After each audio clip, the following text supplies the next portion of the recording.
Vince গিলিগান, যিনি breaking bad এবং better call সলের মতো মাস্টারপিসের ক্রিয়েটর ছিলেন। সেই ভিন্স গিলিগান যখন সায়েন্স ফিকশন বানায় তখন ব্যাপারটা কেমন দাঁড়াবে? যখন তিনি পোস্ট এপিক্যালিপটিক দুনিয়ায় তার সিগনেচার মোরাল গ্রেনেস ক্যারেক্টারের গল্প বলেন, তখন সেটা কোন লেভেলের হতে পারে? আজকে কথা বলবো অ্যাপল টিভি প্লাসের brand new highly anticipated series Pluriverse নিয়ে।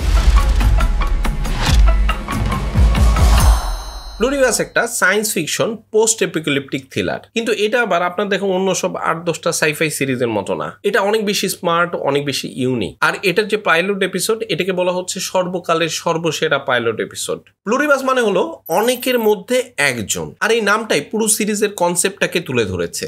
গল্পটা একটা পোস্ট এপিক্যালিপটিক পৃথিবীর, যেখানে এলিয়েন ইনভেশনের মাধ্যমে একটা ভাইরাস পুরো পৃথিবীতে ছড়ায় পড়ছে।